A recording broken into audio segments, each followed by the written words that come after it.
Dobrý den, bonjour à toutes et à tous et bienvenue à l'écoute de cette émission hebdomadaire préparée par l'équipe de la rédaction française de Radio Prague International et qui vous est présentée par Guillaume Nardin.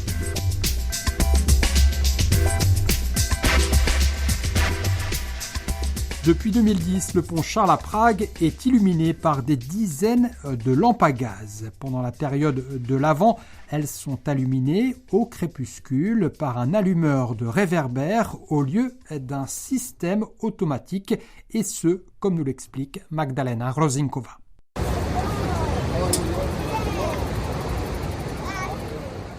Depuis début décembre, les passants sur le pont Charles à Prague peuvent en effet assister à un spectacle insolite. Tous les jours, à partir de 16h, un homme en costume d'époque, coiffé d'un bonnet noir, allume ses lampes à gaz historiques à l'aide d'un briquet fixé en haut d'une perche en bois longue de plus de 2 mètres.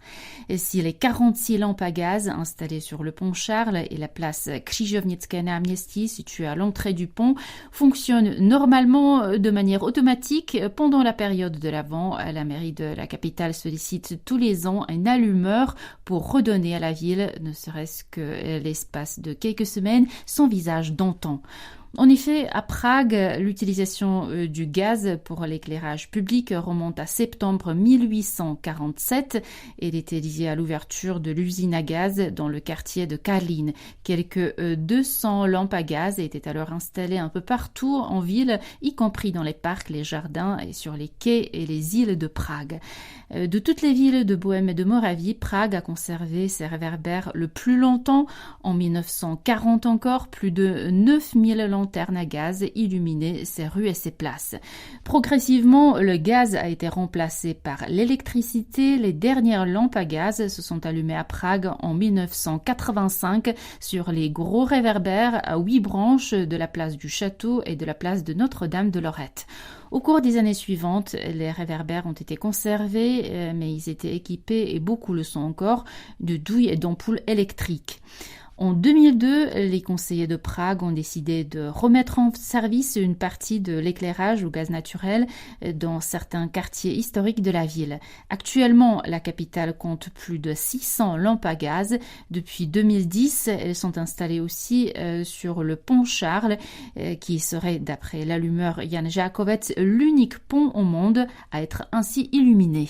Le pont Charles a ses spécificités. Souvent, le vent y souffle assez fort et je n'arrive à allumer la lampe qu'au deuxième essai. Il arrive aussi que le brûleur soit bouché par des insectes et des araignées qui vivent tout près dans le parc de Kampa.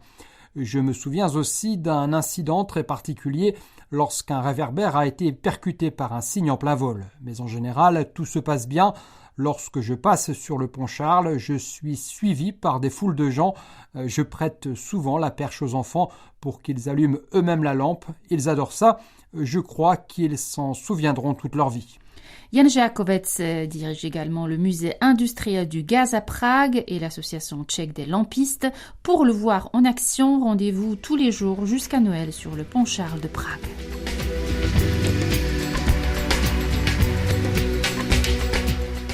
Et si vous connaissez un tant soit peu la Tchéquie, vous l'avez certainement vu sur la carte des bars et des restaurants où on le sert à la pression. Et non, ce n'est pas de la bière qu'il s'agit, mais d'un autre type de boisson gazeuse sans alcool, celle-là, le kofola. Créé il y a un peu plus de 60 ans pour contrer au moins sur le territoire tchécoslovaque, le grand fabricant américain de cola, après la révolution de velours, ce rafraîchissement a su résister à l'afflux des boissons sucrées venues d'ailleurs, et ce, notamment grâce à des campagnes publicitaires axées sur le plaisir régressif et des sentiments universels. Anaïs Rimbaud nous invite à prendre un verre de kofola.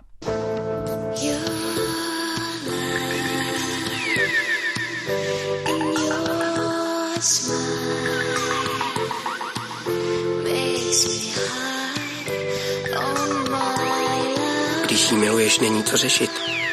Kofola, není co řešit. Quand on l'aime, il n'y a pas de question à se poser.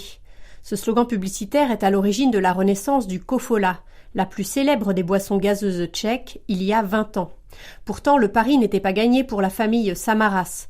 Au tournant du XXIe siècle, lorsque ces investisseurs tchèques d'origine grecque ont racheté la marque, la popularité de Kofola était au plus bas, mise à mal par la soif de boissons venues de l'étranger et surtout de l'ancien bloc de l'Ouest. Rien d'étonnant d'ailleurs vu que cette boisson avait à l'origine été créée en tant qu'alternative mais pas ersatz au cola à base de caféine venant des pays capitalistes. Du temps de la Tchécoslovaquie communiste, en effet, les limonadiers locaux ne proposaient que 2 produits. Une limonade rouge à la saveur de framboise et une limonade jaune à la saveur difficilement définissable. Il y a bien eu 1968, année bénie où, suite au printemps de Prague, on pouvait trouver du Coca-Cola en Tchécoslovaquie, à condition d'y mettre le prix. Mais normalisation oblige, la source s'est vite tarie. Il y a quelques années, le porte-parole de la société Kofola Československo, Martin Klofanda, était revenu au micro de Radio Prague International sur la naissance du Kofola.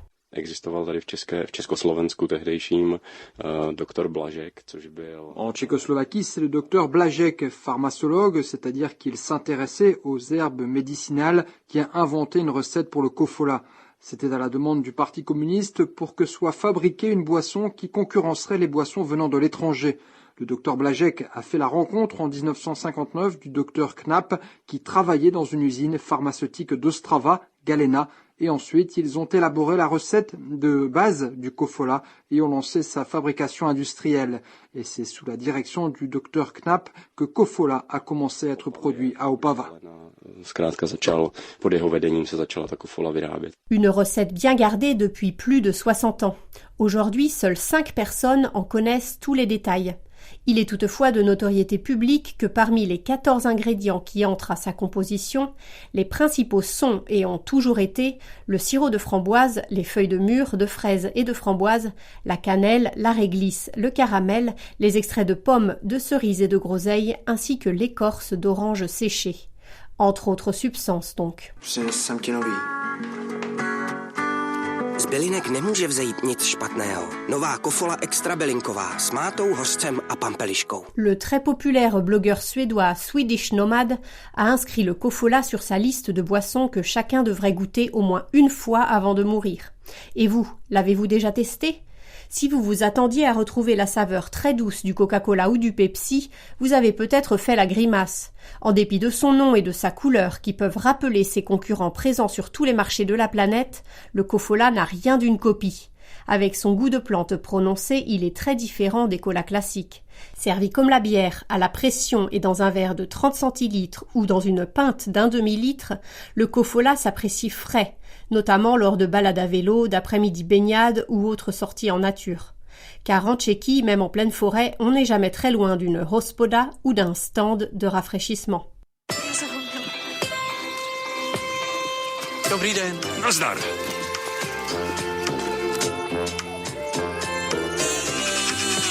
Roku, škoda! Uteč.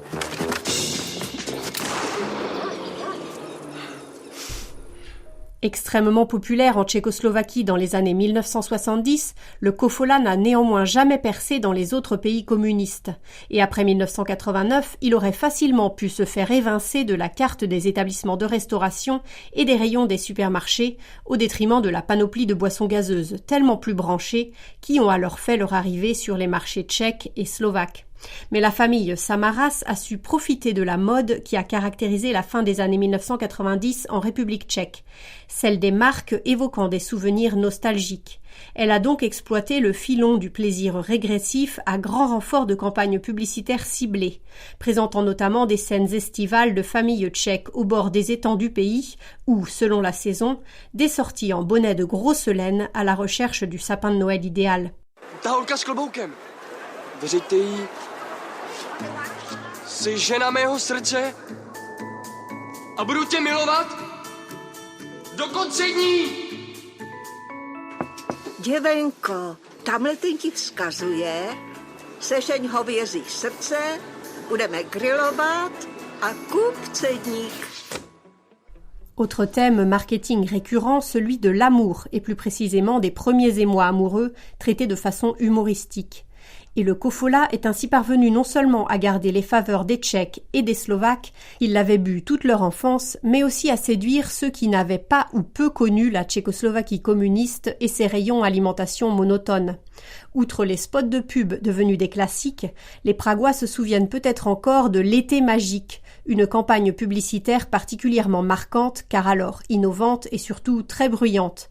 En 2006 et 2007, haut-parleur à tue-tête sur le toit et hôtesse en jupette jaune à son bord, un tramway aux couleurs de la marque Kofola avait circulé dans la ville pendant tout l'été, transportant gratuitement qui le voulait et offrant des gobelets de Kofola à la ronde. Aujourd'hui, Kofola ne semble pas devoir s'en faire pour sa popularité ni son avenir. En 2019, l'entreprise enregistrait un chiffre d'affaires annuel de 7 milliards de couronnes et environ 1 milliard de couronnes d'ebdita, ce qui correspond à l'excédent brut d'exploitation. Des indicateurs stables, voire en légère augmentation, avait alors expliqué le directeur Yanis Samaras à la radio tchèque.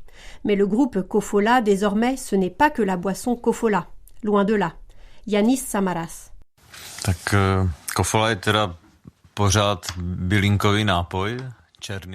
Aujourd'hui, Kofola, c'est toujours la même boisson à base de plantes, de couleur noire grâce au caramel qu'elle contient. Mais le groupe Kofola, c'est aussi beaucoup d'autres choses. L'eau de source de marque Rajec, le soda Vinea, mais aussi les jus de fruits frais Hugo et même les tisanes Leros, entre autres produits et autres marques. A dneska už jsou to teda i bylinkové čaje Leros. Si c'est avant tout le Kofola que vous aimez boire, mais que vous avez envie d'un peu de changement, sachez qu'outre le produit original, la marque l'offre aujourd'hui également en version allégée en sucre ou bien parfumée à l'abricot, aux agrumes ou à la pastèque, entre autres. Par ailleurs, elle propose régulièrement son Kofola en édition limitée. En cette période de l'Avent, pourquoi ne pas essayer le Kofola saveur sablé de Linz ? Le goût de ces incontournables petits biscuits de Noël vous mettra dans l'ambiance des fêtes et le sucre contenu dans la boisson vous donnera l'énergie nécessaire pour pâtisser au moins autant de variétés de cukroví qu'une bonne ménagère tchèque. Já nemusím, já už ho vidím.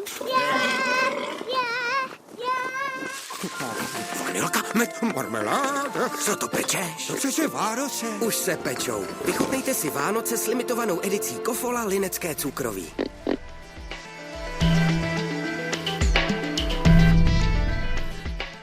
C'est une exposition exceptionnelle qui se prépare à Prague. Les joyaux de la couronne de Bohême seront montrés au public du 17 au 21 janvier prochain et ce à la cathédrale Saint-Guy à l'occasion du 30e anniversaire de l'indépendance de la République tchèque. La dernière exposition de ces objets précieux remonte à 2018. Magdalena Rozinkova. D'une valeur historique inestimable, ces bijoux comprennent notamment la couronne de Saint Venceslas, objet le plus précieux et le plus ancien de la collection. Dédiée au saint patron des Tchèques, cette couronne, commandée par Charles IV en 1346, a été utilisée jusqu'en 1836 lors des cérémonies de couronnement des rois de Bohême. Les visiteurs de la cathédrale auront également l'occasion d'admirer au cours de l'exposition l'orbe et le sceptre royal, tous deux façonnés au XVIe siècle, ainsi que la chape de couronnement. Le crâne de Saint Venceslas sera également exposé au public à cette occasion. Les joyaux de la couronne ne sont montrés au public qu'en de rares occasions, à l'initiative du président de la République. Jusqu'à présent, les Tchèques se sont vus offrir cette occasion à 14 reprises seulement, par exemple en 1929 pour commémorer le millénaire de la mort de Saint Venceslas, ou encore en octobre 1968 à l'occasion du 50e anniversaire de la fondation de la Tchécoslovaquie indépendante. Cette exposition des bijoux qui symbolise la souveraineté du peuple tchèque avait toutefois aussi rappelé l'occupation du pays par les troupes du pacte de Varsovie 2 mois plus tôt et s'était transformée en une manifestation pacifique des Tchèques pour la liberté. K 50. výročí samostatnosti naší republiky byly na Pražském hradě ten den poprvé po 10 letech vystaveny korunovační klenoty království českého.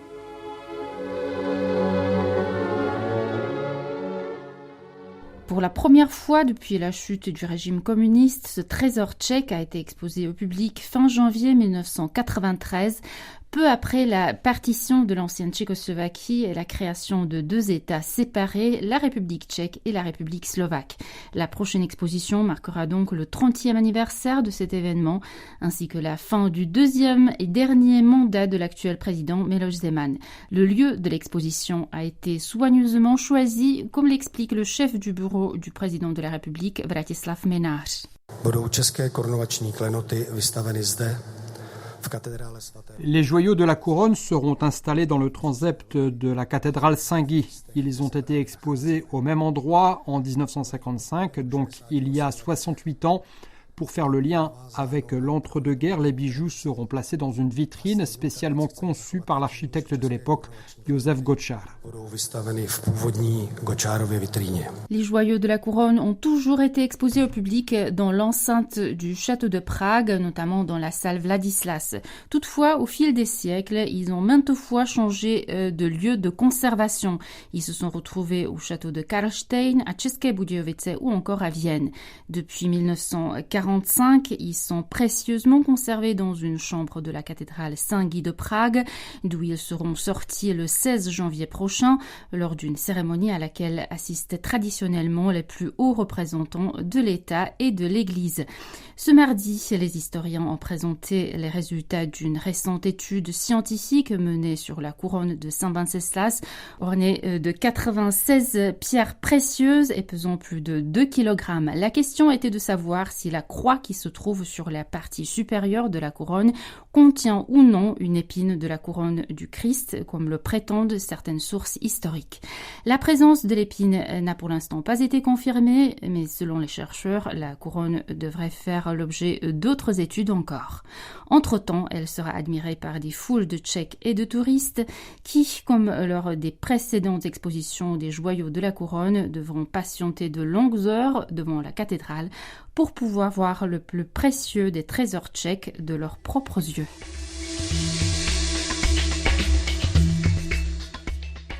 C'est ainsi que s'achève cette émission préparée par l'équipe de la rédaction française de Radio Prague International. Merci de votre attention et à très bientôt de nouveau à l'écoute. Naslyšenou, ahoj.